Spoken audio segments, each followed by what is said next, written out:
Alright, ladies and gentlemen, welcome back once again to Learning Fives. My name is Blashpoint. I am joined by Sona tonight, and we are going to be getting into game number 1, Champ Select here, picks and bans between Sayo Fan Club and New York Timberlands.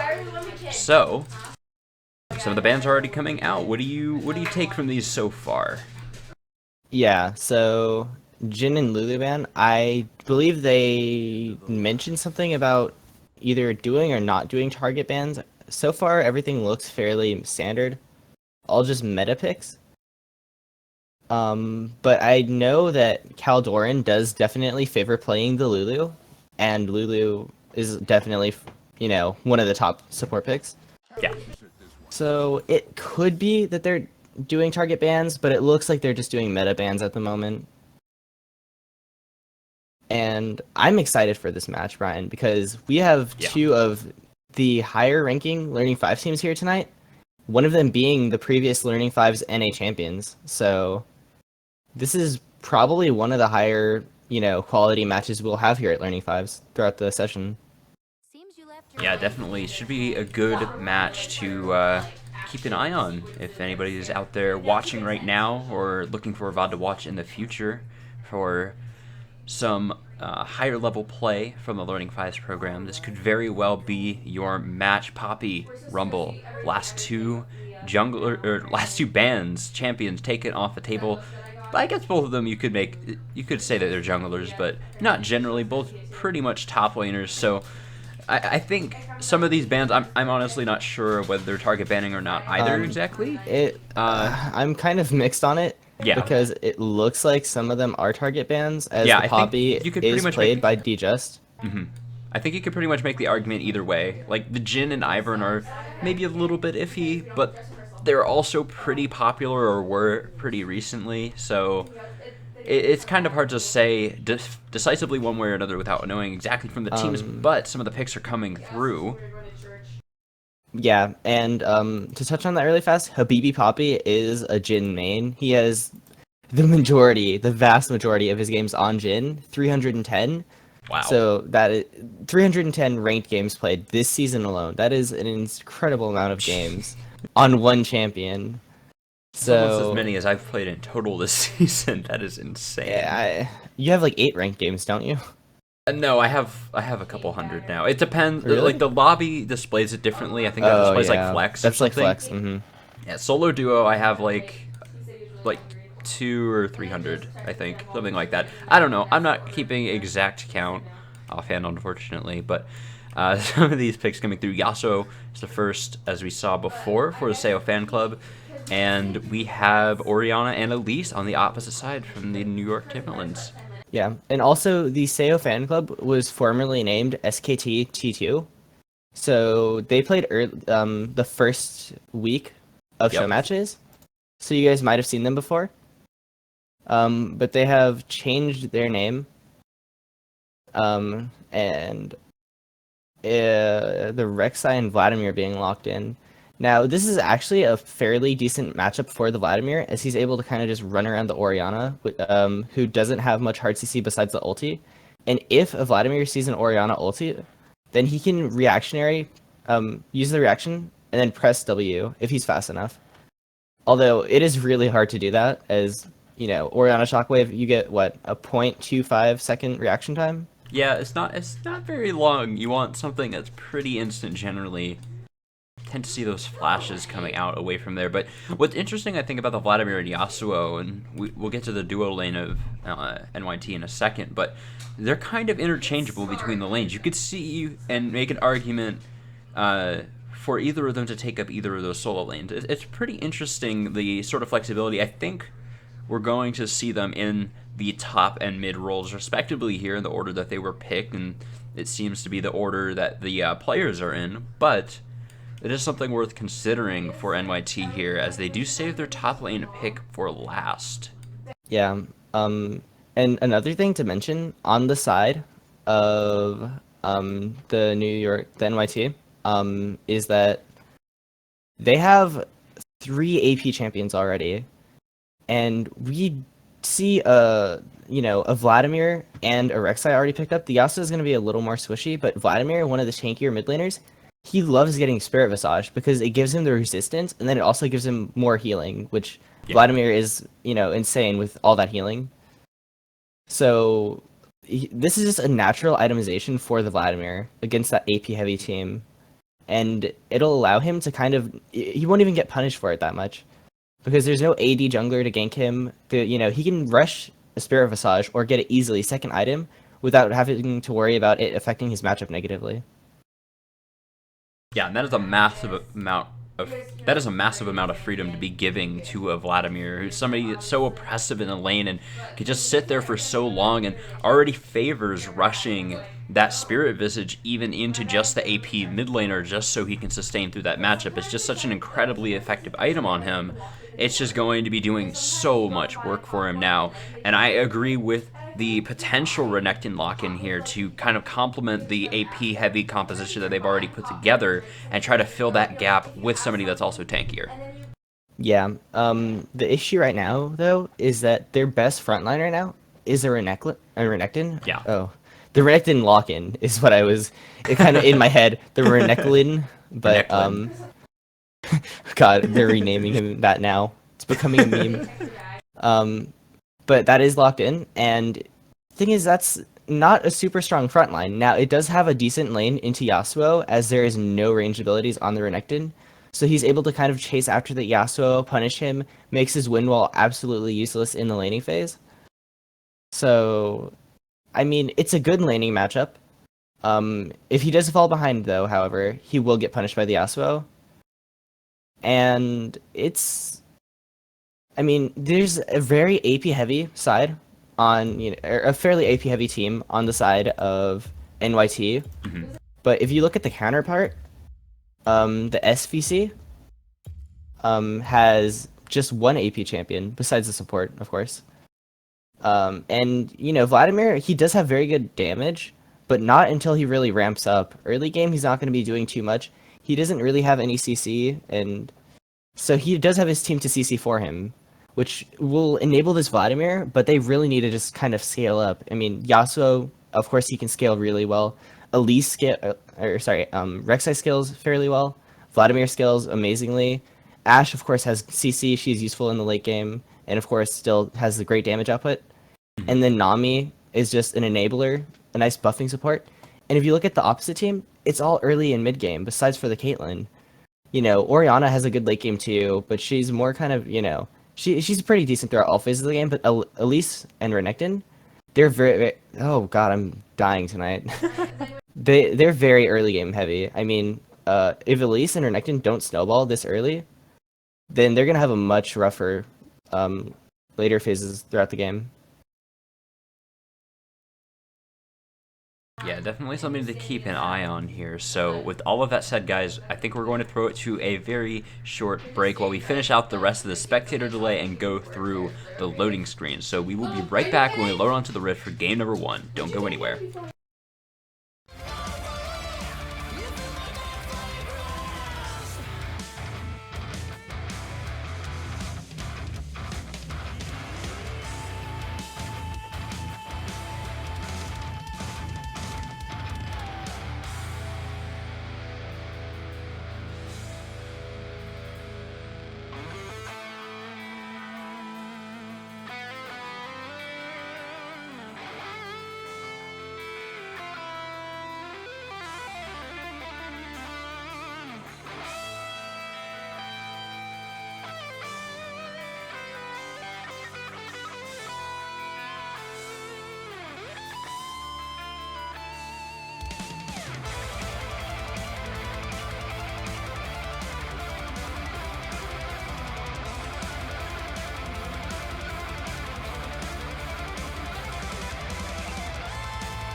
Okay, we just kind of got thrown onto the Rift. Well, at least from my perspective, we did normally. Yesterday, at least, and for the past few patches, when I've loaded into the game, it's been like a really long delay, like it's paused or something. The game's been kind of confused. I had that on my client. I didn't have that. I got thrown in at like 15 seconds. Everyone's already out of the base. Ladies and gentlemen, we are on to the Rift. Game number 1 between Sayo Fan Club and NY Timberlands. So, blue and red side respectively picked and bans have already gone through. It doesn't look like we'll be seeing any particularly interesting level 1 strategies here. Just a little bit of a bush camp. Pretty typical, honestly. Maybe not so much from the blue side, but nobody's going to be stepping quite that far. Yeah. Some people like to do level 1 stuff. But with the current team compositions that we have from both sides, there's no real hard CC level 1 from anyone unless you're gonna do a Rek'Sai W start, which is very awkward to do. Or at least starting Cocoon, really helping out the jungle clear. Yeah, can't say that I would recommend either of those, really. No. So I think everyone just kind of opting in. So just, play on their own side, not do anything overly aggressive, and just play the game kind of standardly. Speaking of the CC and knockups on the side of the Sayo fan club, SVC, they only have they have Yasuo, the Rek'Sai W, and then the Nami, her Q and her ulti. But a lot of those abilities have either a small range or a small area of effect, or they're kind of unreliable or don't knock everyone up at the same time. Nami's ultimate will knock one person up and then one a second later or so. So it's going to be really hard to get those juicy 5-man ultimates unless there's a very big play from the side of NYT. Yeah, it will definitely be interesting to see how all of those knockups do end up working out for this Yasuo. Generally, when you see a Yasuo-centric composition, you see the likes of a Malphite, Yasuo going mids, Malphite picked, some bigger, much more reliable, large knockups. But while all those abilities you just mentioned will definitely keep Yasuo from really going hungry with not being able to ever get his ult off throughout this game, he's still going to have to be somewhat self-sufficient, I feel like. Yeah, he's going to kind of have to just settle for... If he gets a 3-man knockup with this composition, that's great, right? But if, he had a different champion, like a Malphite or something like that, who could set up the giant ultimate for a 5-man, that's what he would really be looking for. So now if he gets a 2-man ulti, he's going to take it instantly. Yeah, but... the trade's going kind of ugly up top, a little bit crazy down bottom as well, but generally not too one-sided.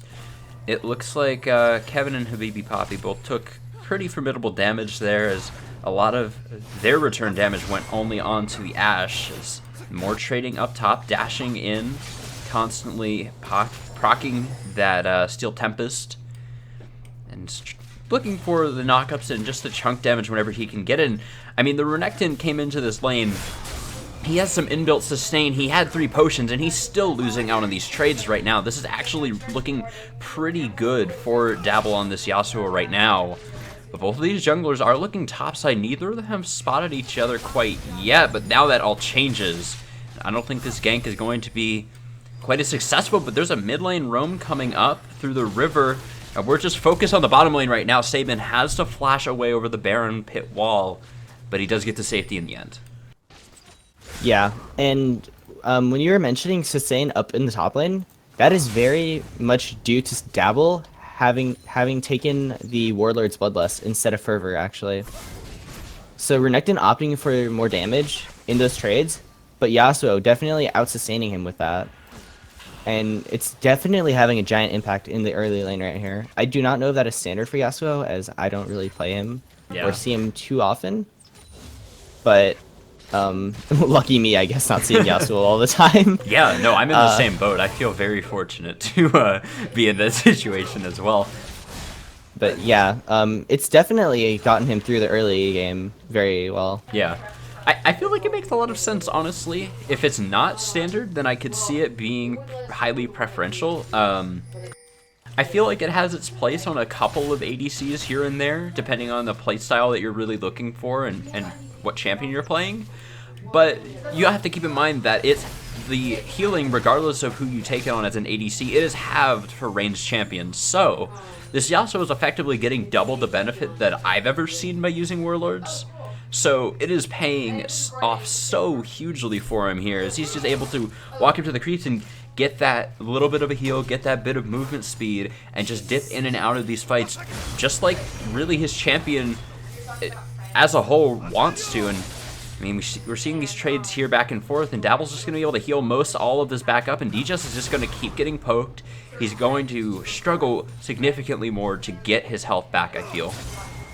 Yeah, a change with the Warlords that happened recently, the big update to it, where it now goes off of, how much you're moving and whatnot, and then kind of the energized effect to it. It actually is not reduced by half anymore for range, I believe. Interesting. Well, if that is not the case, then Has Yeah, but massive amounts of healing. it definitely is a usable keystone. The issue with Yeah. it though is that Oh, Yasuo would we probably may have to hold that thought. Sorry to cut you off, but that's a first blood in the mid lane. Ignite dropped and is cleansed away, but the Hemoplague does stick to Nekawaifu, and he will end up going down a 1v1 to Bronzeye there. Very nice play. Bonsai. Oh, Yo, you just destroyed you destroyed the man. Completely destroyed that name there, but Dabble going to be getting caught a little bit of a fight here potentially, but he just flashes right away from that cocoon. The dragon was taken on the bottom side as well with a little bit of wave control from Xtrani and Caldoran, so they're able, blue team taking pretty much everything for themselves here. They dodge a gank up top, nullifying Sabin for a little bit, get first blood in the mid, and get the dragon down bottom. This is pretty much all going well for them all at once, but they still haven't resulted in too much of a gold lead with only that one kill, and no significant CS leads to speak of either, so certainly got a lot of work to do before they can really close this game out. It's only 7 minutes in. Yeah, and so the Orianna, since she got first blooded, she knows I really need to be playing more safely in this lane. I don't want to get Vladimir, fed any sooner than we have to, because Vladimir will eventually scale up. The question is when, how fast, not if, but when. Yeah. So she opted for the Negatron Cloak, but now if she doesn't try to finish that Morelos, he's going to become very oppressive quickly. So I really like that she picked up the Negatron, but I think that she can just sit on that and not have to, rush it early on. After the changes to Negatron, Abyssal Scepter a little while back, it made it much less effective to rush. So, oh, there's a collapse coming down in the red side jungle, though. Oh, yeah, and just collapsing on who? It looked like Nekawaifu was going to be the one collapsed on, and he just collapses in on himself there. 2-1 ultimate burned in the end, and he goes down with no time to respond at all. Incredibly punctual play from Sayo Fan Club so far, and it looks like they're going to try to take this red buff for themselves as well, but it will not be without a fight. This Yasuo ult is down, but he's still dashing back and forth. G-Just getting a lot of damage onto ZP attack there, as Dabble trying to dance his way out of this fight, but it's just not meant to be. Red buff secured by Sabin, and they take that fight very decisively on the side of New York Timberlands. Not too decisively. They did lose their mid laner at the startup of that. True. And the Vladimir got another assist on that. This mid matchup is going to be oppressive. I mean, yes, Orianna's getting another mid wave right now, which will help bounce it out a little bit. But the Vladimir has already got his Proto Belt, which is Vladimir's normal item that he will rush. Normally, if they go for the Magic Resist, the Spirit Visage, it will be second item. So this is not bad at all. Yeah, and great position. This will mean that he has much more kill pressure. That completed first item at 9 minutes, while Orianna is sitting on a Lost Chapter and Negatron, means he can bully her around. And she is going for the Morelos instead of finishing the Abyssal, which I really like.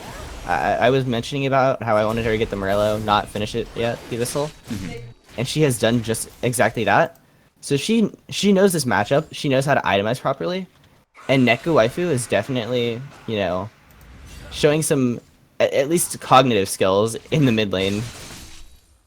Yeah, and that is certainly something to look out for as a player. You want to be as smart about your builds as you can. You don't want to cookie cutter MOBA fire every single build.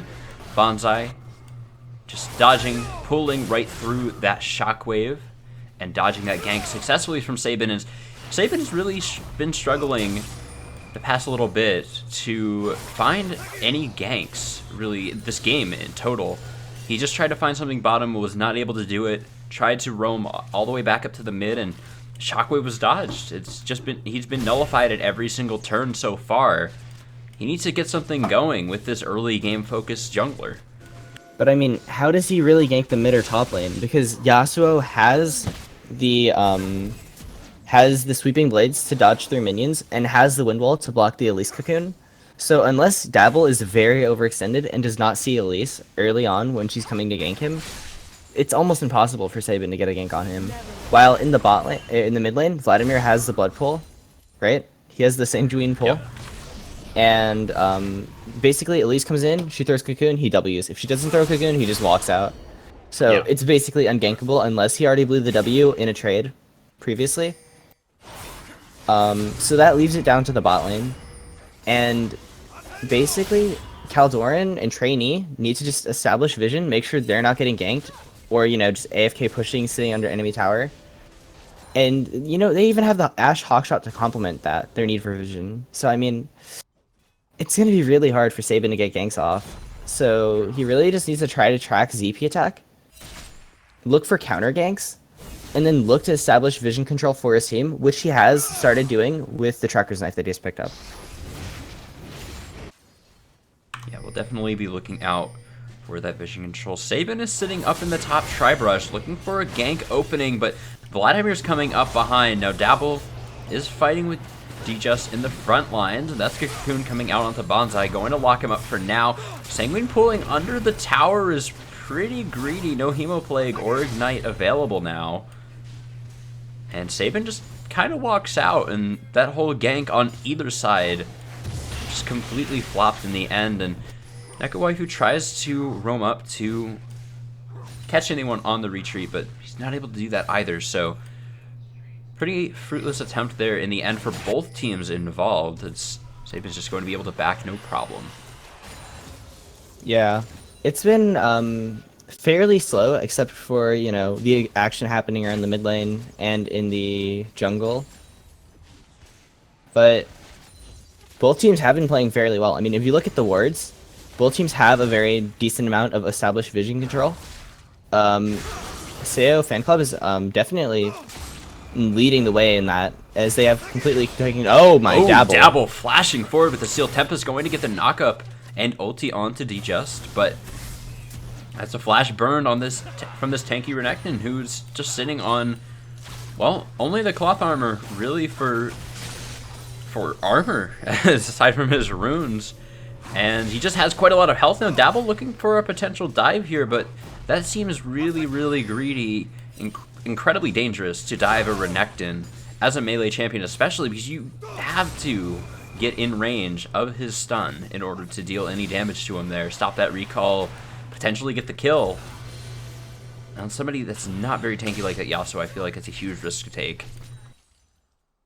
Yeah, and something recent that has popped into the meta in the past around 2 patches or so is Ninja Tabbies. Ninja Tabbies have become a staple item as for jungles, tops, and even ADCs are picking it up, right? So it is very common to see it bought, as people have figured out that that damage reduction on it is incredibly strong. And if you look at these two top laners, they're both super auto attack heavy. Yasuo's Qs count as auto attacks. Renekton's W's count as auto attacks. And then there's also the Rek'Sai and the Ashe on the side of Sayo Fan Club, as well as the Orianna likes auto attacks, so she's going to be throwing autos, although it doesn't really help against that much as their magic resist part isn't reduced. But the Caitlyn definitely has scary auto attacks. So there's a lot of auto attacking coming out, so Ninja Tabbies are probably going to be bought for both top laners.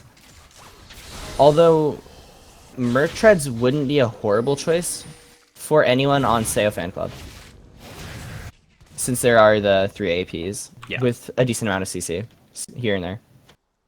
Yeah, will definitely be something to keep an eye on here, but right now, D-Just, he goes back to base, he picks up that completed Black Cleaver now, and Trainee maybe getting a little bit caught out here, flash for flash in the end, and whoa, actually, Caldoran didn't go back to base, he comes in with a Tidal Wave and the Enchanted Crystal Arrow to follow up. Dabble teleports onto a trap, throws out the wind wall just for safety, but now this is a 5-member stack from Sayo Fan Club on this bottom tier 1 turret.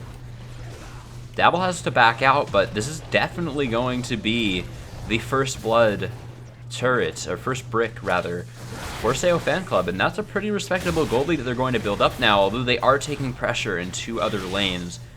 This is something they probably have to respond to, but they're just going to go for the dragon right now instead. Yeah, and this is pretty, I mean, this is definitely, like, fairly good for the Sayo Fan Club. I mean, yes, they lose the top tower, but they get the first tower gold on the bot side, and the dragon down there.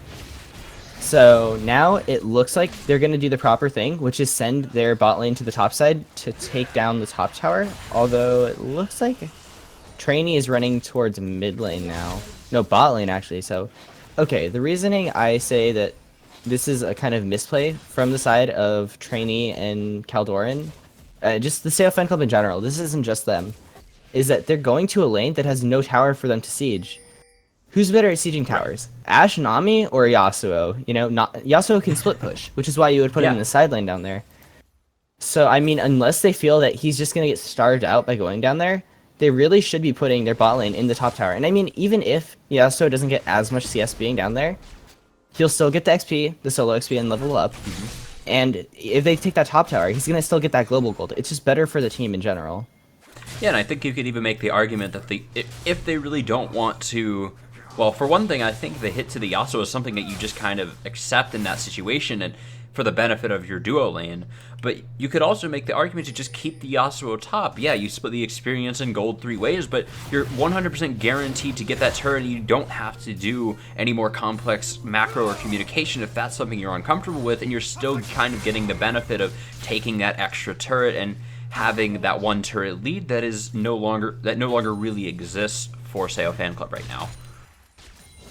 Yeah, well, they do rotate mid in the end, and that mid turret is incredibly low, down to about 20 or so percent, and Habibi Poppy and Kevin Janssen are both moving up to the mid lane, but it's just a little bit too late. That turret already falls. Dabble fighting Djust in the top lane in the meanwhile, dashing around, trying to create some distance here whenever he can, and he just kind of stalls out the fight, and now, finally, the Ashe is roaming up to the top lane, rotating up here. He's just trying to call the wave as best he can, as they both just walk over, that Ashe and Rex side, that is, walk over a control ward. Oh, this is an opening in the mid lane. Yeah, this is a 4v2. Caldoran just gets absolutely deleted, and the shockwave is still available through all of that. There was not a single ultimate used to get that kill. This is a huge potential opening as this top tower tier 1 does fall. 3,000 gold lead for Sayo Fan Club, and it doesn't look like New York Timberlands are going to be able to get anything here. They just kind of have to back off. Yeah, as a team, Sayo Fan Club was just rotating around, and I mean, sometimes all those rotations that they were pulling off weren't great, but because there was, you know, no real response from the New York Timberlands, they just kind of were able to do whatever they wanted for free. They got the bottom tower, they worked their way mid, got the mid tower, worked their way top, got the top tower. Yeah. But not being on on the same page with everyone, not everyone was, exactly caught up to speed with what they were doing at the time, results in someone being caught out mid lane, and then, kind of the pace is slowed for them. Yeah. So yes, they are in the lead, but this gives, some leeway to NY Timberlands and gives them a chance to get back into the game. I mean, and they are behind right now, but this is definitely a good opening for them to, claw their way back. Yeah, definitely. A lot of work has to be done by Sayo Fan Club still, and they have to do that all very, very quickly if they want to prevent this slowdown that they're going to hit now. And that comes with quite a lot of risk, and it requires quite a lot of coordination, as you can very easily get picked off while trying to find picks like that. Arrow traded for the cleanse. It is beneficial in the end. Djust on the backside trying to do what he can, but he just gets bubbled up, and the last breath comes through. There's a big shockwave onto 2 members. Dabble is taken decently low, but a lot of the engage is shut down, or re-engage rather, by that wind wall. Flashing forward looking for another knockup, but he's just not able to find it. However, Sayo Fan Club is on this tier 2 in the mid, and just now is Bonsai showing up to this fight, so they're in a fantastic position right now, all 5 stacked mid, and there is no possible response from the New York Timberlands here. This rotation looks like it's going to be going up top, taking this buff away, taking some of the wards out, putting some more pressure around this Baron, and if this all works out in their favor, ideally getting a tower here as well. Yeah, I think they're going to back off and leave the top tower. It's a little ambitious and greedy to say for that. But right there, what happened was that NYT, or NY Timberlands, they really were just looking for, they were looking so hard for an engage. And they looked too hard, basically. Because, yes, you need to take risky plays to get yourself back in a game. but you don't want to just force things that can't be won. You need to look for people that are caught out, or just a really good, oh, they're very low. We poke them down. They're all at half HP. We're basically full. Yes, they are stronger, but we have such a health advantage, we could still win anyways. And that's what they need to be looking for, and that's not what that was. They engaged in very split, and kind of just lost a member and lost a tower because of it.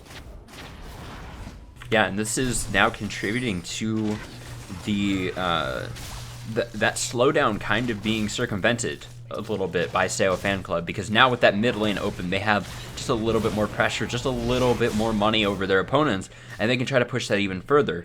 Whereas before, they may have been waiting for dragons, they may have been waiting for items, but they're able to get that first, they're able to take that first step to really put a lot of pressure onto their opponents here. And now this next dragon has spawned, and they are all on that once again with 3 members.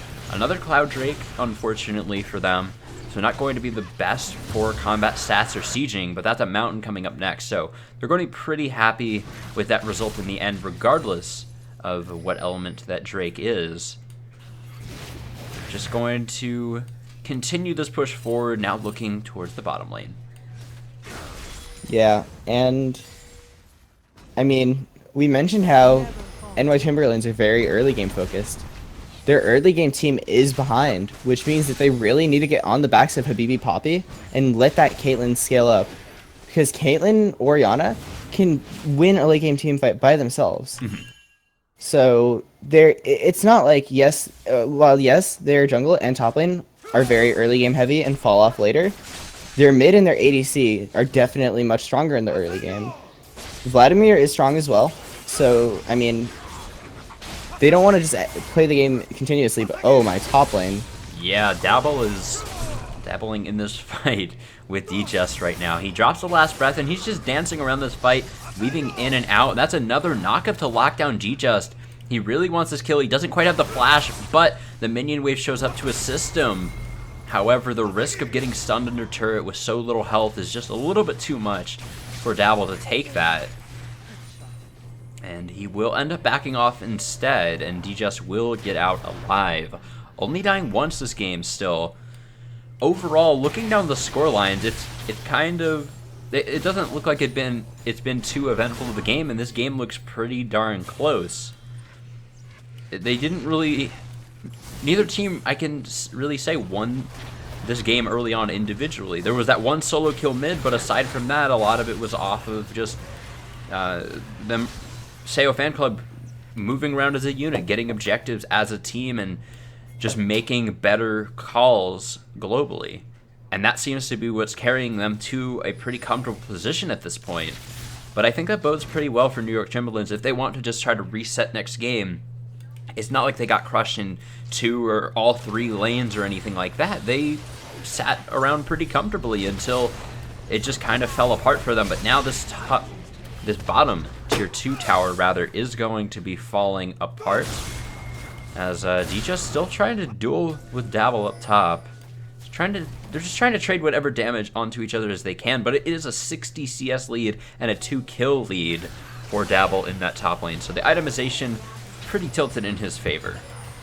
Yeah, well, while you said that there wasn't any lane that really lost, so, it's pretty good for them for the next game, I'd actually say it's maybe even harder, as they lost as a team just getting, out-rotated. It's much harder to address that just between one game than saying, okay, look, mid laner, you need to just not die as much, just play safe, don't worry about it.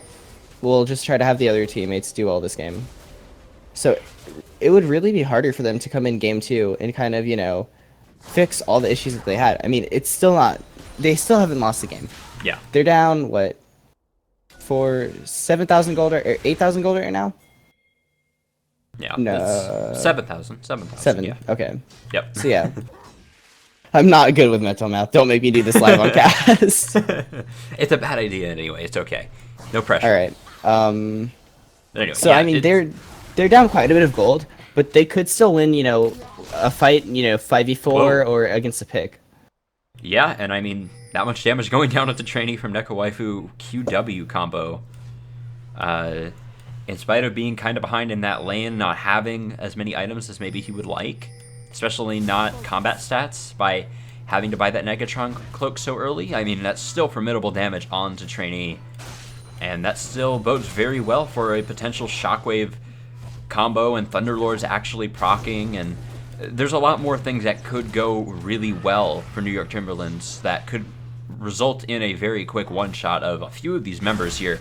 And I think that's one of the biggest risks that Sayo Fan Club has really taken, and that could be where we see them fall apart later.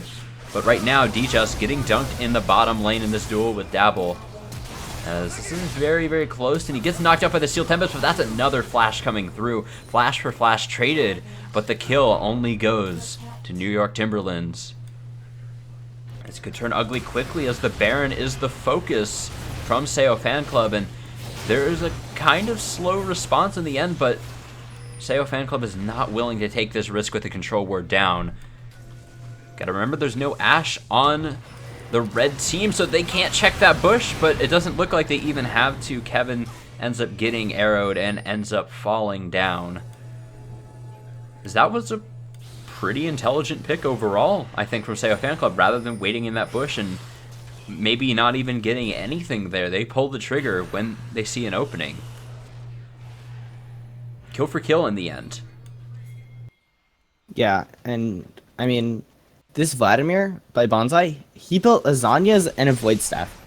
He just wants the AP to just go in and kill them.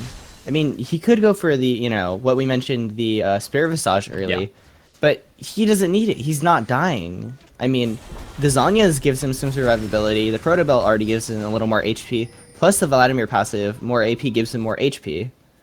So he's already tanky enough, he feels, and he's shown that he's not dying because of it. Now, normally when you're ahead, people say to itemize defensively, but he's already pretty defensive, being a Vladimir. He's innately a safe champion. Yeah. So he's able to build greedy and get away with it right now. Yeah, interesting to see how this build has panned out compared to more of what we expected, or in some cases maybe even kind of hoped to see. It still worked out very, very well for him. He's still yet to die. He got that solo kill in his lane. He's done very well for himself, obviously. But that early heavy MR itemization sounded like it was almost too good to pass up, but I mean, he's still just kind of ignoring that sort of itemization, that tankier, more defensive, safer itemization, and he just really wants to go all in and blow some people up, and he's definitely going to do that in these fights. As there's an attempted trade of a kill onto Dabble for that dragon down bottom, but it just doesn't work out for NYT in the end, unfortunately. I mean, the extra, the Spirit Visage there would allow him to play more aggressively because of the extra stats he had. Mm-hmm. So, I mean, he potentially could be doing more at this moment if he had it. That can't be said for certain, you know. He might have had, you know, but he could have maybe forced more opportunities having the extra tank stats. Yeah. So, yes, he's still having a very big impact, but he could maybe be doing more. And there's always, you always want to be looking to improve, even when you're doing well. You can always, you know, try to figure out how to become, you know, an even better player than that. Yeah. But, I mean, his CS, and yeah, as well as the top lane, if you look at that, those are some pretty big numbers they're putting up. Yeah, 282 same. and 288. Yeah, same can be said for Habibi Poppy, though, who just crosses 300. Just shy of, well, just about on 30 minutes, actually, just a few seconds over. So he is in a fantastic position in terms of farm, and he needs to be a really big carry for his team, and he's kind of gotten past where he is actively getting past that 1 to 2 item awkward stage that Caitlyn hits. So he's going to be dishing out quite a lot of damage coming up, and already having that Executioner's Calling is going to do so much work when the team comes to fighting Bonsai on this Vladimir. That yeah, he is going to be somebody that they have to focus on. I mean, that was already kind of a given with him being Caitlyn and all. But he is going to be an incredibly formidable threat coming up. But now this Baron has been started as he finishes that Mortal Reminder on that next back. And yeah, Baron down to half. I don't think there's any response here. No, there's no vision from NYT. They don't even know that this is happening. And now they've had that realization. Question mark ping. Yeah, question mark ping. Why is there not vision here, guys? Ultimately, though, NYT, they have to be able to stand up to this pressure now, because this is really all the hope they have. If they fall here, if they falter here, if we see this kill score for Sayo Fan Club double in the next fight, or very close to it, then that could very well be the end of the game, with how far in Sayo Fan Club has been able to push without this Baron. Now having the Baron, they're going to be looking for this top tier 2 as their first objective, and it's really hard to argue with that. That is an incredibly safe decision while they're getting Dabble set up down bottom. Although I am kind of curious as to why Caldoran is on the bottom side of the map. He could very easily get picked here. It's a huge risk to be showing yourself as a lonely support down bottom side when the rest of your team is top. Yeah, I mean, he's out and he's safe, but yeah, he does make it in the end. And he's joining his team now. Speaking of which, his team is now sieging top lane without the Vladimir, though. They might... Yeah. No. There's a potential to look for a 4v3 there, up in the top lane. Yeah. But if they do that, they kind of just leave the bot lane alone with Dabble in it. And then Bonsai would have collapsed on them. I was saying they were looking for something there, but they really shouldn't have taken it. If they did see something in, you know, in their horizon, as it is way too far away. Yeah, kind of an awkward position for both teams there, but one thing is certain, and that is that the top inhibitor is going to be opened. He just fighting with Dabble down bottom, and he is getting absolutely crushed in this fight, but the Lord Dominic's Regards doing so much work. Echo Waifu getting hit by the Enchanted Crystal Arrow, able to cleanse out of there with really no issue.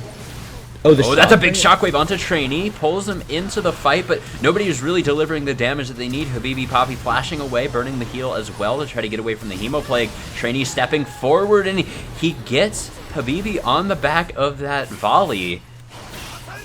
As Neko Waifu falls as well, Sabin all alone under this bottom tower, trying to desperately defend. While Kevin is the only member on the Nexus turrets right now. Mid lane under fire. This is looking really grim for NYT.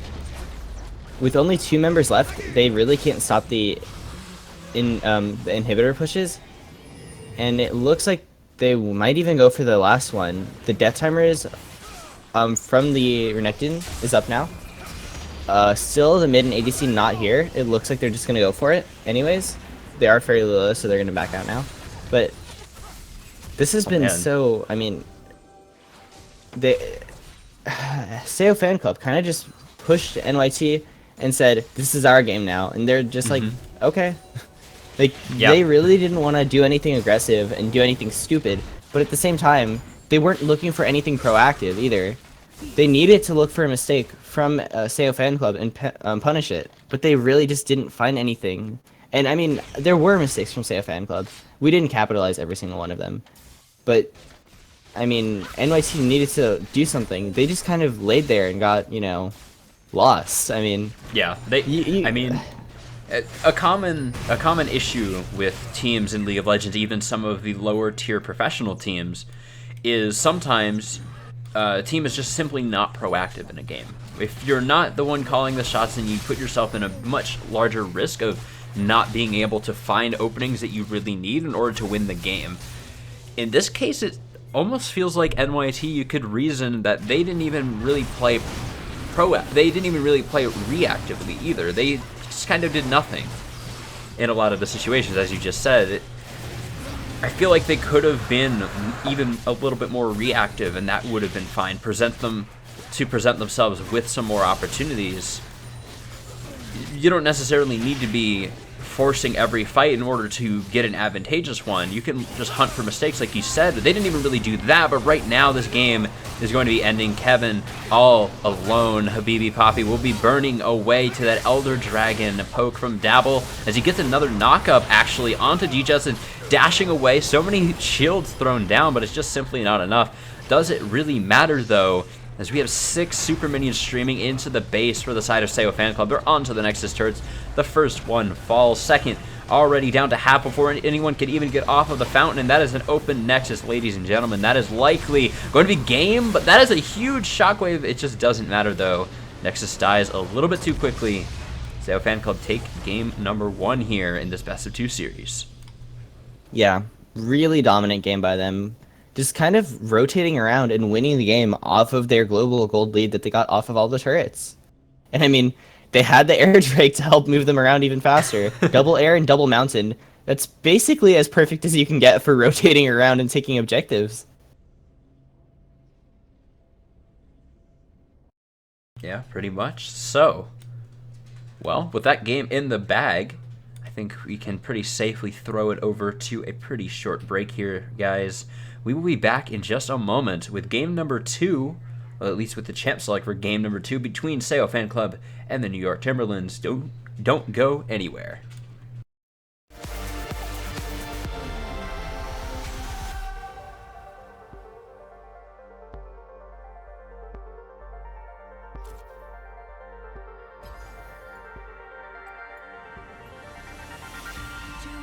So hold our heads up high and beat the drums to what we love. Risk the follow, we have felt it all come crashing down from far above. Stars are rising, countless worlds colliding, only one will take it all. Can we bring to fall the giants? Can we make the final call? We are the ones to ignite the darkest skies. The champions of the world that we defy. A soul ray of the few who rise up high, and we all fight at the last rise.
All right, ladies and gentlemen, welcome back to Learning 5. This is game number 2 between Sayo Fan Club, who took game number 1, by the way, and the New York Timberlands, and they have swapped sides this time, so Sayo Fan Club is over on the red side this time, and New York Timberlands taking up the blue.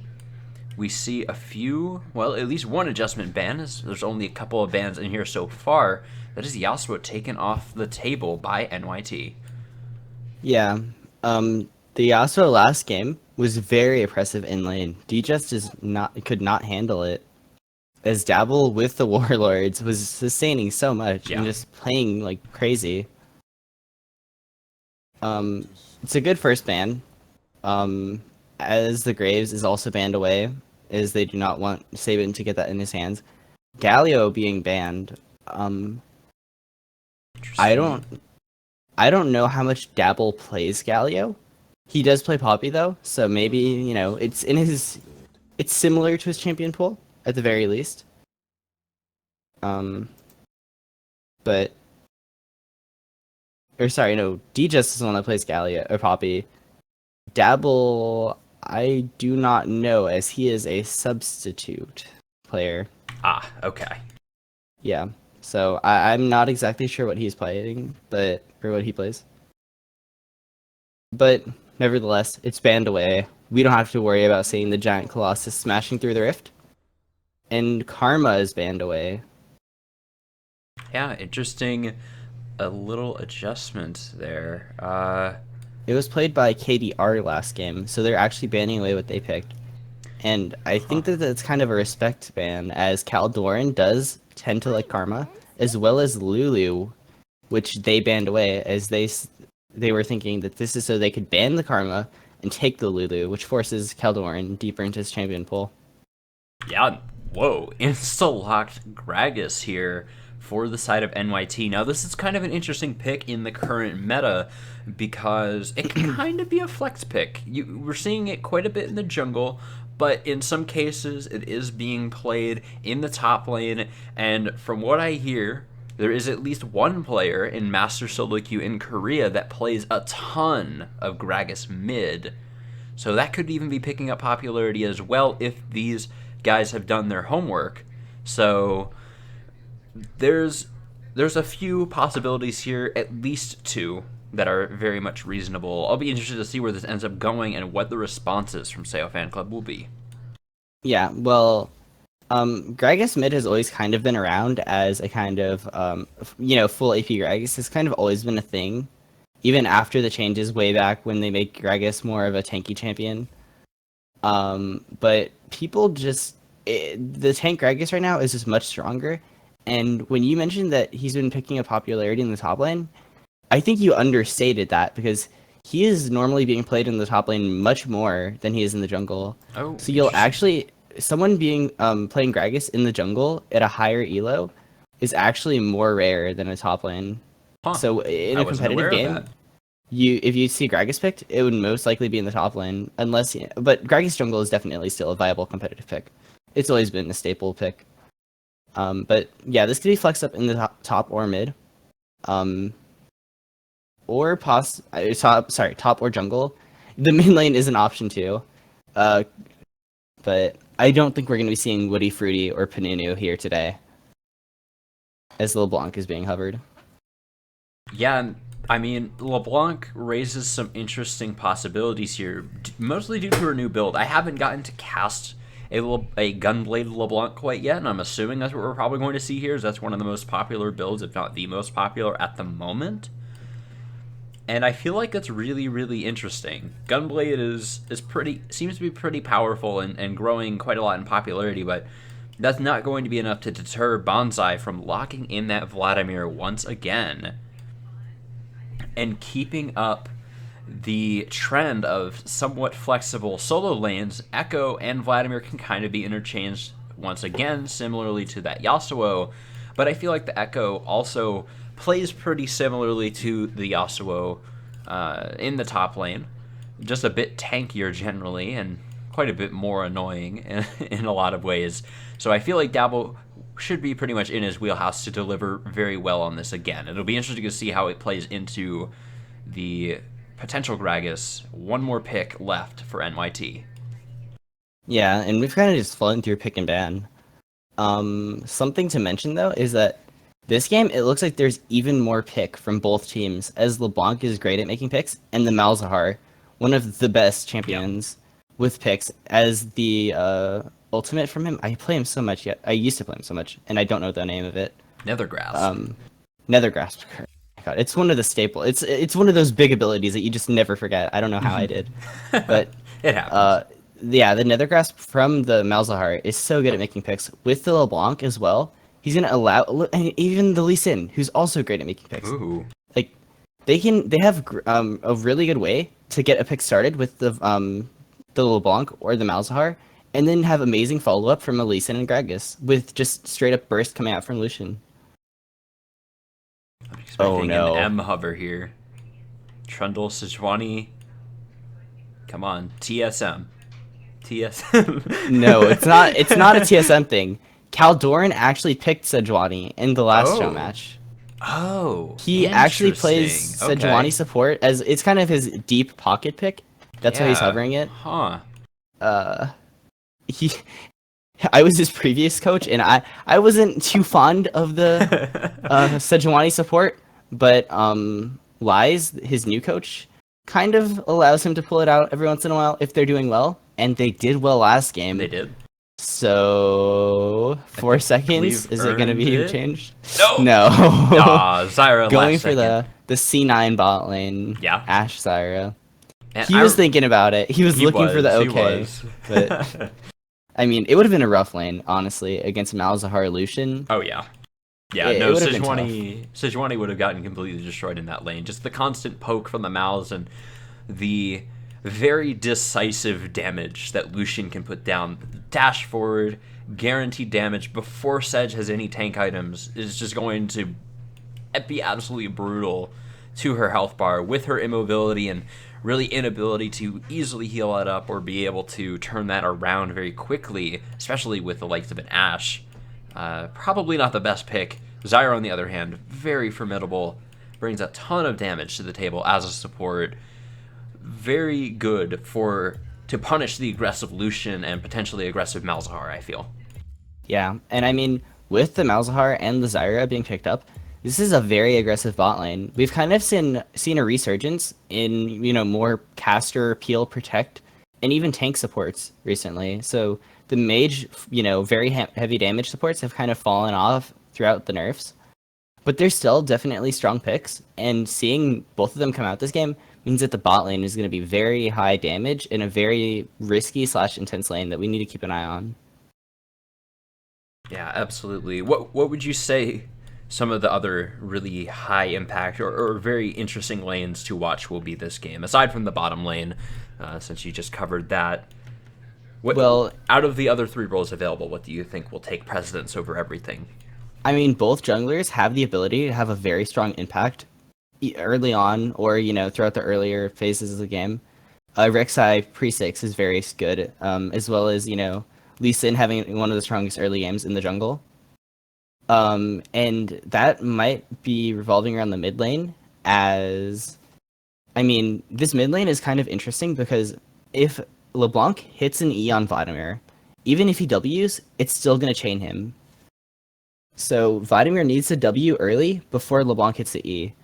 Mm-hmm. And if he does not, that basically guarantees that he doesn't have the same ability to react like he does to an ability normally. So I mean, we definitely need to keep an eye out on the mid lane as well. Yeah. It's a secondary lane we need to watch, as well as these junglers. But the top lane should be pretty safe, as the Gragas and Echo just have a ton of mobility and peel and disengage. All right. Well, with all of that said, none of it really matters until we see how it pans out on the Rift, unfortunately. So we will be throwing it over to a quick break before we load on to the Rift for game number 2 here between Sayo Fan Club and the New York Timberlands. Do not go anywhere. We will be back.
Alright, ladies and gentlemen, we are on to the Rift for game number 2 between Sayo Fan Club and the New York Timberlands.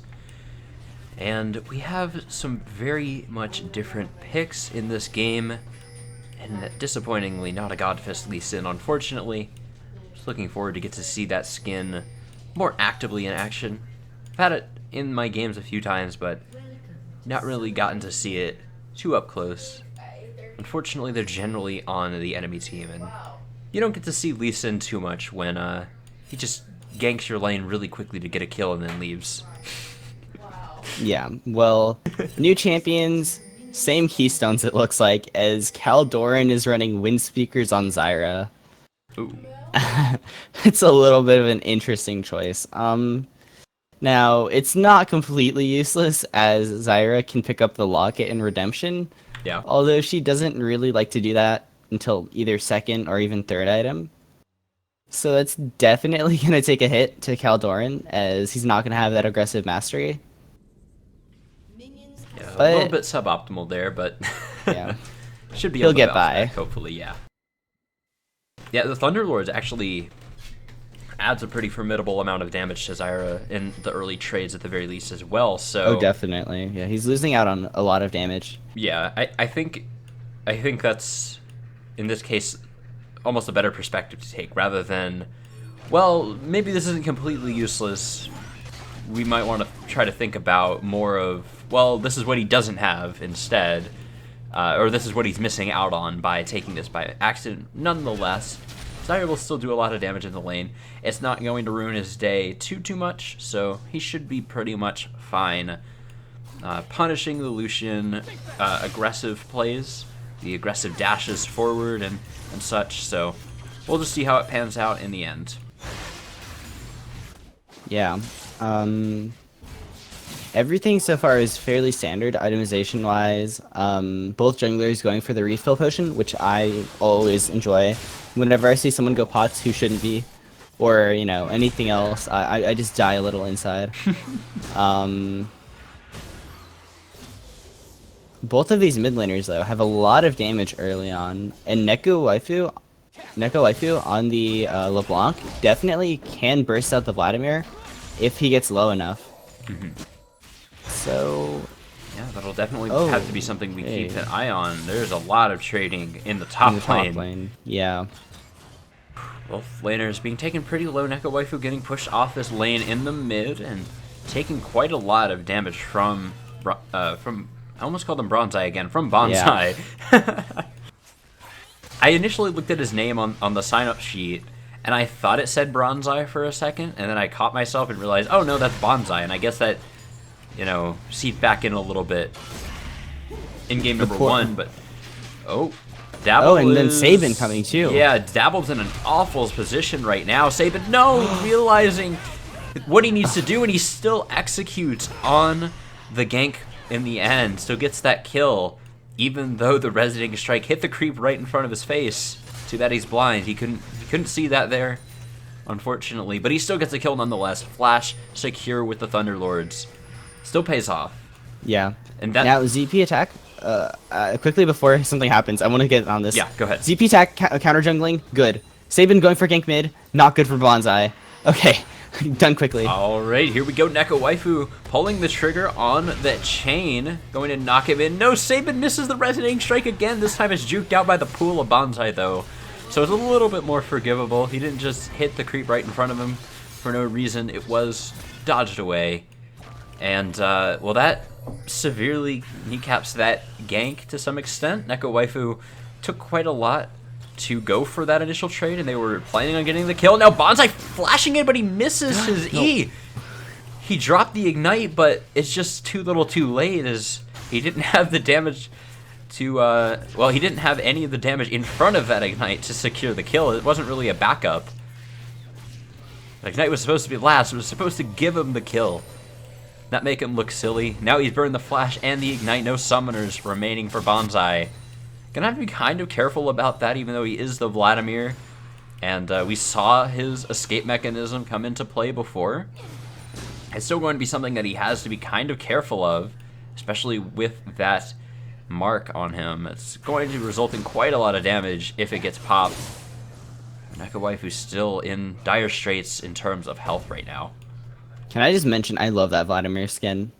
Like, Oh, yeah, not being it's so cool. sellout right here, but I remember back when they released it, I about creamed myself. I mean, it is so nice. Yeah, Okay. so I love the Soul Stealer theme.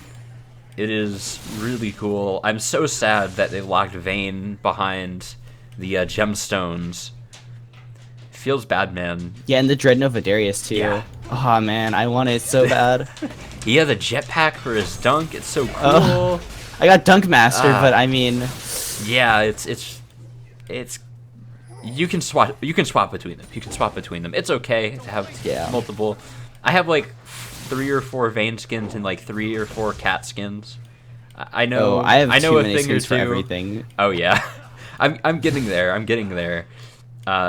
With a lot of other champions, but I know all about having multiple skins to swap between. But that's not something incredibly relevant to the Rift right now. Is D just getting engaged on by Dabble as he has hit level 6. He has a Chrono Break available, so if he goes for a dive, he is significantly safer this game than he was in the last. As he can go untargetable, drop that tower aggro, delete a shot that is flying potentially towards him to doom him. But Look at ZP attack right now. I really want to mention this. He's been counter jungling like crazy. He's tracking Sabin, and he's getting very good vision off in his jungle.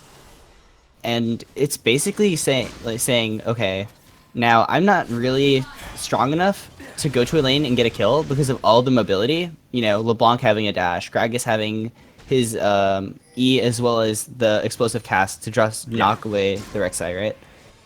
The Lucian having a dash. Plus, if he goes to the bot lane, KDR, once he's 6, could even ult him, and then they could turn it around on him, since he's not that tanky yet. So yeah, he really can't gank that much. So he's making an my Sabin in the top lane. He connected the Resonating Strike that time, and he just has to hold it again. There it is. What a beautiful combo. Neko Waifu looking for the solo kill in the mid, but he's not able to secure it in ZP attack. Blaster. Okay. Mumble. What's a mumble? Not Mumble. Did you say Discord? I said Mumble. I meant Discord. All these programs, you know, very confusing. KDR is getting a little bit confused in the bottom lane now. They're taking a ton of damage, stepping back forward, looking to trade it back. Now Sabin coming in mid with the kick and the Resonating Strike. Such a risky combo, but he pulls it off, executes it perfectly, and executes Bonsai. What a great roam from Sabin off of a successful gank in the top. Ends up in the mid, and Habibi Poppy, no! Dashing kind of in a straight line, had to burn the flash to get away from the arrow. Teleport from D1 though. Teleport. Oh, they may be caught here. He has no ultimate. He still has the flash for the body slam though, and Sabin is somewhat in the area. This is really, yeah, it ends up just being a body slam for a flash in the end. Sabin is incredibly low, actually. Would not have been a good decision for him to look to follow that up anytime soon. So a good defensive teleport from DJS. If nothing else, the reaction time on that was somewhat inspiring. So definitely something to look out for NYT in the future. They keep that up when it means the most. DJS will be there, it seems. Yeah, and Sabin is going kind of crazy with ganking right now. I mean, he's 3-0 on that Lee Sin, and Sabin is his most played champion is Lee Sin. He's comfortable on it. If you've looked at him ganking, he will always ward hop. I mean, yeah, to some extent, it's kind of a little bad. He's not bad at all. Like his ward hopping, I can't do that at all. Right? I can't ward hop. It's hard to ward hop. He does max range ward hops consistently, like, which is really great. So okay, after this little trade top, I'll finish. Okay, it looks like it's done, But basically, whenever Sabin goes to a lane, he'll ward hop. If he's behind his opponent, he'll ward hop to get closer. But he's already behind them. He should just walk to them while they walk towards him because they want to get out. And I mean, he's basically been behind them almost, 3 out of 4 of the ganks he had? So he really shouldn't be ward hopping closer because he's losing one of his gap closers. Like, that's like a Xin Zhao walking behind someone in a lane and then using his E when he's behind them instead of saving it until they flash or something, right? It's the same concept. so he really shouldn't be using his W so soon. And he had to use a flash early on because of that. So he missed some opportunities probably actually because of how he's playing with the War W. Oh, he just taking a bit of a trade with Dabble up top again. Mostly originating. Oh, Chrono Break. Ended up just culling the wave pretty quickly there. For this Echo Neko Waifu trading with Bonsai. He snared up under the turret actually. And that ends up being not half bad for Neko Waifu. He still has a few tools available. There's Sabin with that ward hop again, as we were just talking about. What a beautiful combo into the instant kick, though. That time, I feel like it really did pay off. Neko Waifu, no! Going down to Bonsai. That was really close to not quite working out once again, but Bonsai is able to execute on it this time. And he even has a 20 CS lead to boot. So this is looking really, really good for Bonsai in the mid lane again, in spite of these trades being somewhat even. Yeah, and now we actually see that NY Timberlands has an early lead, and they have... Sabin heard our remark or something, because he was like, proactive? I'll show you proactive. Yeah, and he is seriously. just popping off on the Lee Sin pick. He is going insane. I mean, we do see Bonsai, performing well again. Oh, Ashult. Oh. Yeah, this is 4 members all bottom. A flash from ZP attack. The LeBlanc clone was there to try to scare them off, but they didn't even see it. I don't think they cared. And now that was quick 2 kills. Looking for the dragon. The flash unburrow into the Echo, what is it? Parallel convergence? Yeah. Oh my, that was such a clean combo. Yeah. Sabin looking for a CC. steal though. Gets the vision, sees it's about 1k. He has a big... Oh my god! He got it through the smite. ZP attack. No! Choking on that smite. Oh. I think this happened in the last Showmatch too, where they played. I remember back when I was their coach, Caldoran stole a dragon with the Braum Q. So their next Showmatch, or when they played recently, 2 weeks ago or so, the Braum they played against stole the dragon with a Braum Q. And this game it was a Lee Sin Q. I don't know what's up with those 2 players, but every team ZP and Cal are on, there's Qs stealing dragons. Oh my. It's such a heartbreaking smite, though. It was just a little bit short, probably no more than 50 health off. The Resonating Strike wasn't enough to execute it, though, and that is, I feel, pretty crucial for NYT to pick up, because that gives them way more sustain now. That's an Ocean Drake for them very early on in the game. That completely nullifies the advantage that Sayo fan club had. Yeah, this is a huge fight up top. Is Dabble able to flash away with 10 health? Yeah, give or take a couple points. Yeah, incredibly close fight. Now Sabin is the focus. And the Ash Arrow comes through to lock him down. Trainee flashing forward, no, just short on the volley, and now this is going to cost him his life. Absolutely, for sure. Habibi Poppy taking a bit of damage in return. Caldorn desperately trying to save his ADC, but man, really brutal set of plays for Sayo Fan Club, and this is really just not panning out for them right now. They still have a gold lead in spite of all that, though. They're still dead even in kills, but a couple things have gone wrong for them in a row. They need to be a little bit more careful, otherwise they're going to let this lead slip away very quickly. Yeah, and I mean, this game is definitely much more action-packed than the last. Bonsai doesn't have it anymore. Yeah, he could actually die here. This is big from Neko Waifu. There's the Ignite as well, and I think that had it, but the flash auto just for security.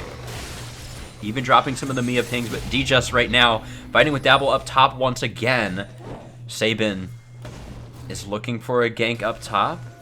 There's no vision here for Dabble at all. He knows that something is up, though. Yeah, there's the flash body slam and the ward hop into the lane again, right on top of the barrel. He has nowhere to go except parallel convergence, though, could actually double stun them. That's a double stun and a good shield for Dabble to get him to safety. Sabin and G just is not able to close the kill out in the end.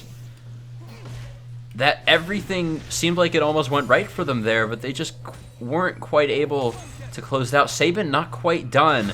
As Dabble's going in onto DJ, so that's a good stun. And they're going to not quite able to close it out. Attack. Yeah, the Resonating Strike hit a creep as well, and ZP Attack turns it around to get a kill onto Saban. Very good bait from Dabble. Yeah, and these junglers are going... I mean, these junglers are playing really incredibly, like, aggressive, and right there, Saban gets punished by ZP. And we saw ZP throughout the entire game has been tracking him, counter jungling him, punishing him for his mistakes. Playing on a very good level, I would say. Yeah, and now D-Just, whoa, body slamming onto ZP Attack, saying, you get out of my lane right now, buddy. You're not welcome here. Speaking of not welcome here, trainee, his health bar, not very welcome in this bottom lane as he takes over half of his health in damage just from Habibi Poppy.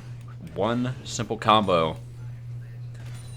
You gotta be careful. You gotta respect this Lucian Malzahar combo. Even just the Lucian on his own is going to be able to duel this Ashe with already having that blade completed versus, well, to put it very bluntly, trainee not having that blade completed. Neko Waifu is the focus in the mid lane, and he's ignited and burning away with the Hemo Plague. And that was a good Resonating Strike. Well, an on-point Resonating Strike from Saban, but he's just not willing to follow that up here. No reason to go in onto Bonsai. Teleport comes in from Dabble. The arrow goes wide, and that's going to hurt their initiation very significantly. Now D-Just looking for the response. Here he comes with the explosive cask onto Caldoran, back in to his team in their general direction at the very least. Dabble getting locked down with another grasp in the front line, looking for the kill onto KDR, but not quite able to close it out. Nearly would have been silenced as if he had chased, and he decides against it, but MED can't get the kill. D-Just goes down, and all of a sudden in the middle of that fight, it feels like Bonsai has apparently DC'd, and we go to a pause. Yeah, it looked like someone on the NY Timberlands actually pinged Bonsai, and they're like, what is that Vladimir doing? So I don't know if he was AFK throughout the whole fight, as I didn't really watch. Well, he was moving down there at least. He had to leave the mid lane in the last, so he went down 20-30 seconds. Maybe he was just standing there while they were fighting. Yeah, so I didn't... potentially maybe missed out on 2 kills because of that DC. I'll take a quick look at the replay, and I'll see if he just DC'd.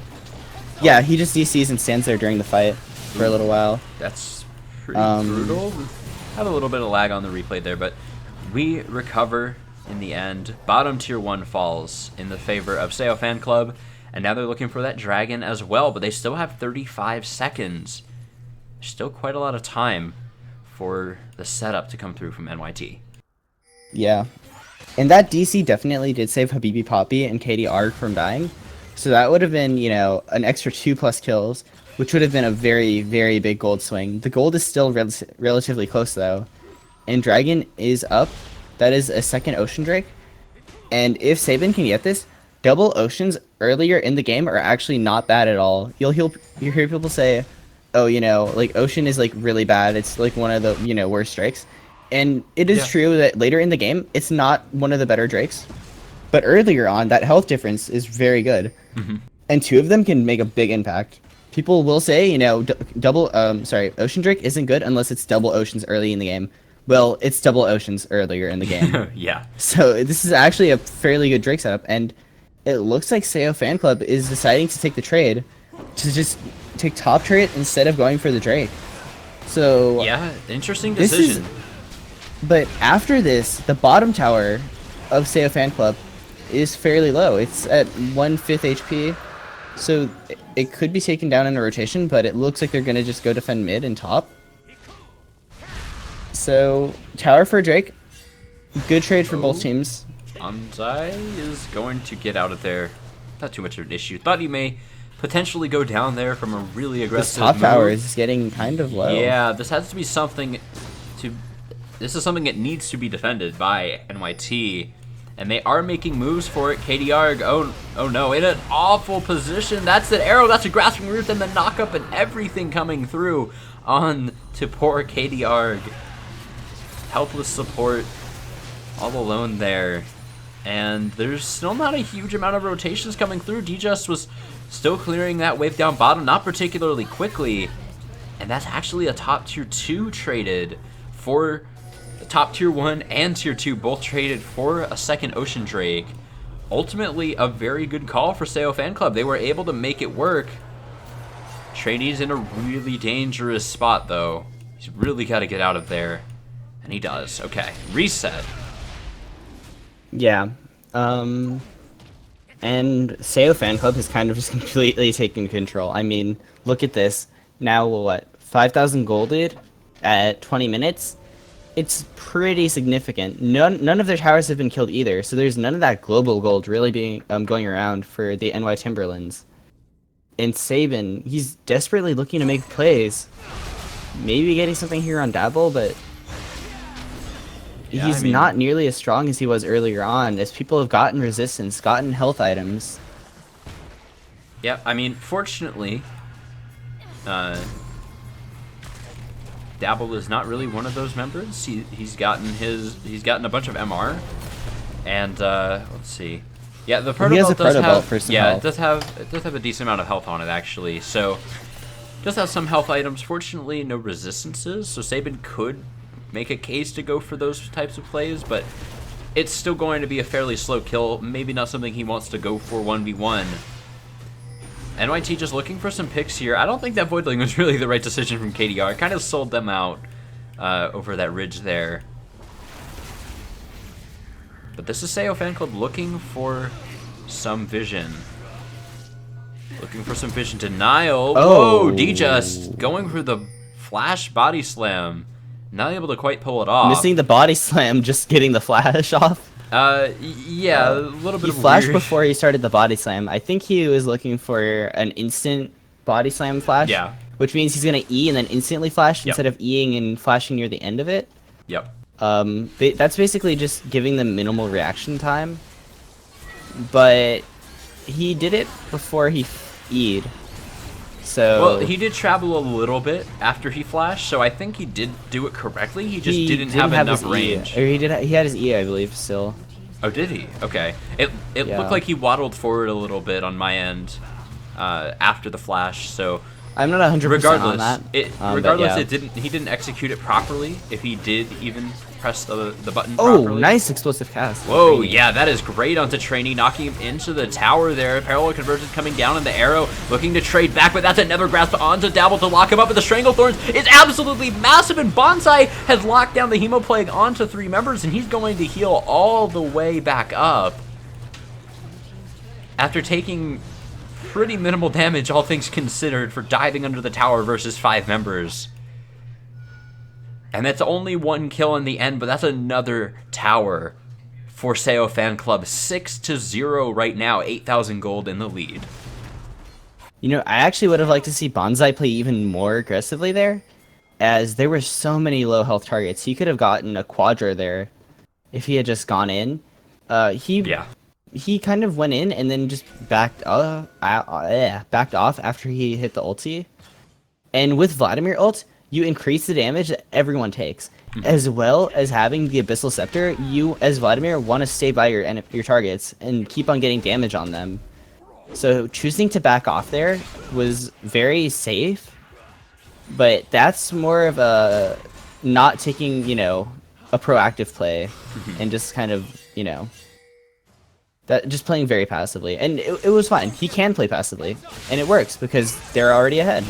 So Yeah, now Dabble fighting with D-Just up in the top lane once again. And honestly, Dabble's damage seems to be kind of negligible at this point to D-Just.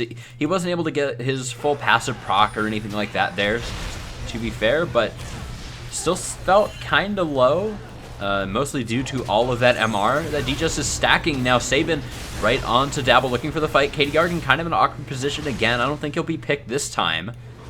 Should be able to get out with his life. Lots of vision around, lots of members around. This blue buff is staying aggroed, and Bonsai, he's kind of looking to take it for himself here if he can. Looks like he will end up stealing it, but NYT, they're grouping up mid. It's going to be in exchange for a push top from Bonsai. He has no way to group with his team, though, so if the fight is taken, this is a 5v4 in the favor of NYT. 5v3, even.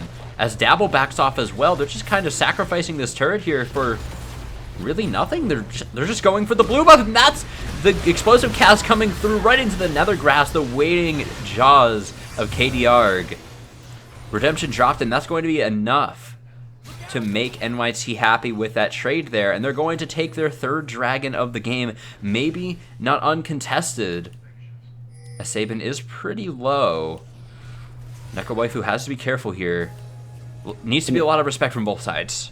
And it looks like they might just give away the Mountain Drake. And Mountain Drake is a very strong dragon to be giving away, so... It is. We'll see if Sabin can pull it off a second time. He has no vision. He's able to get in with the Q and does not get the smite seal. He did not get his smite out. A little bit too slow on that reaction time. Dabble getting ganked up in the top lane. Very, very close to falling. Chrono Break, snap back. But he will go down to Neko Waifu in the end. ZP missed smite there again. Yeah, just barely. Just by a couple damage. 4 health. 4 damage.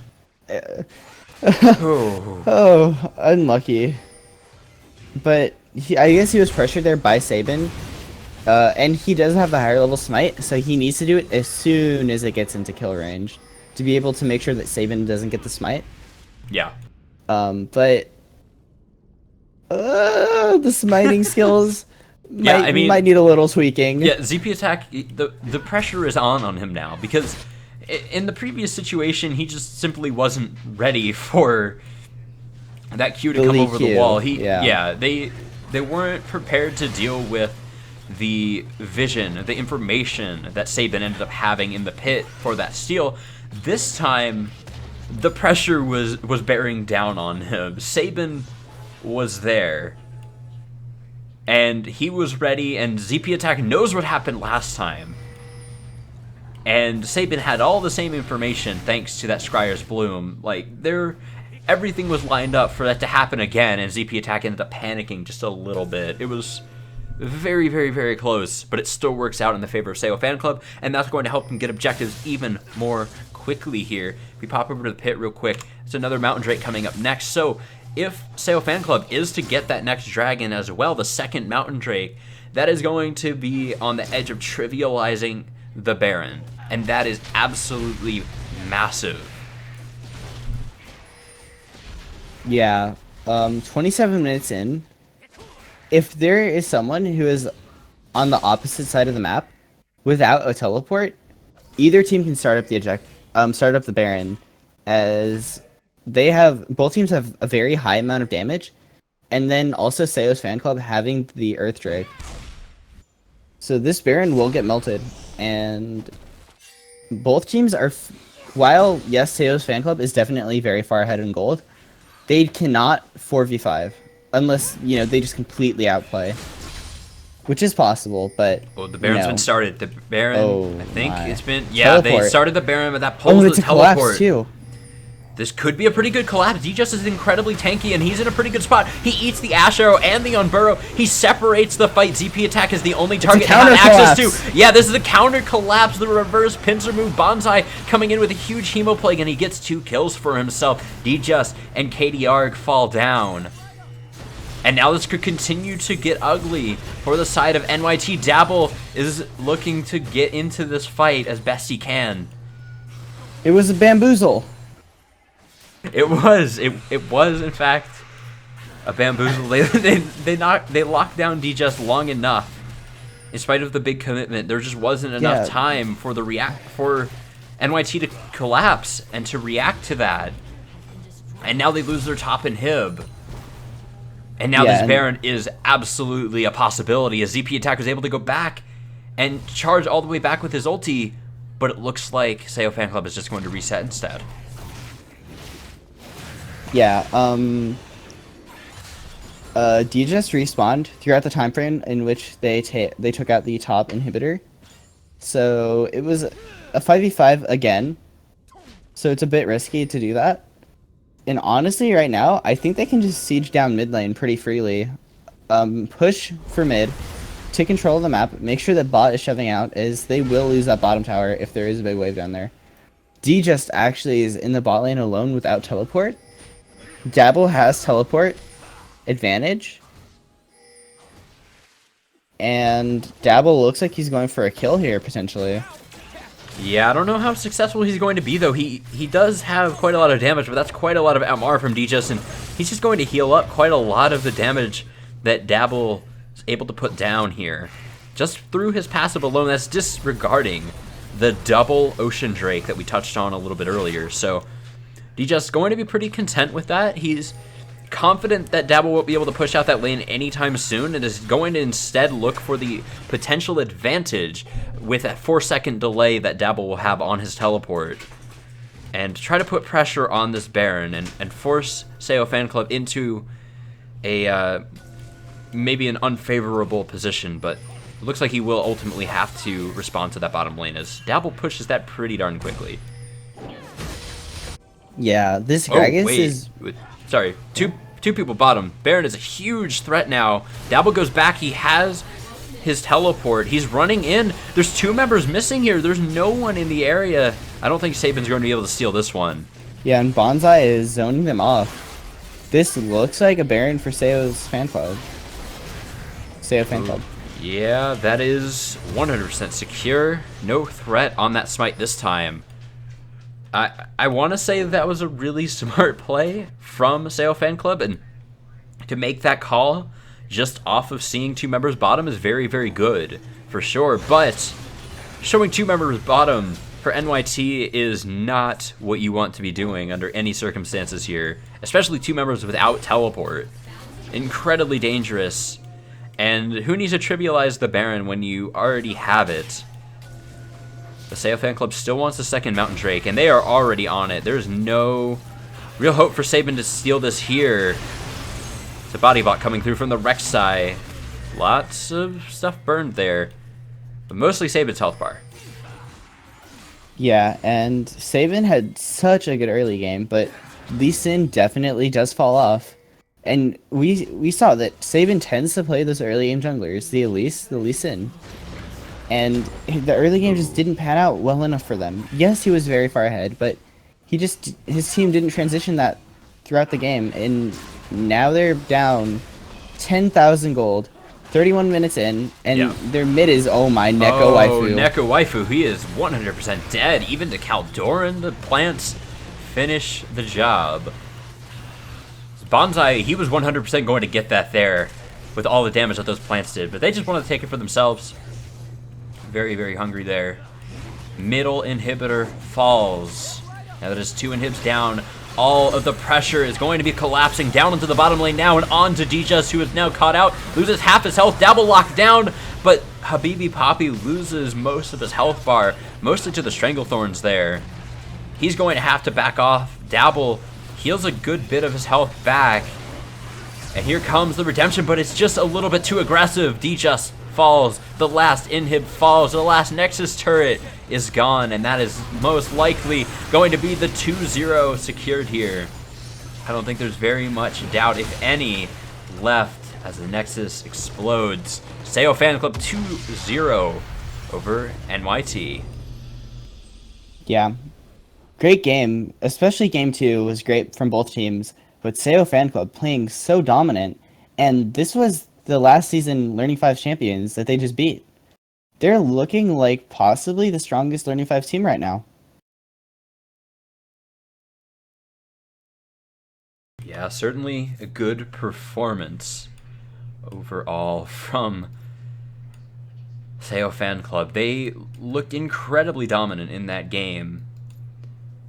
And I mean, they kind of bounced back from a bit of a deficit too. That's probably one of the most impressive parts of that, is they controlled the game 1 really from the start, but this game they faltered a little bit, mostly with Saban kind of popping off on that Lee Sin early on.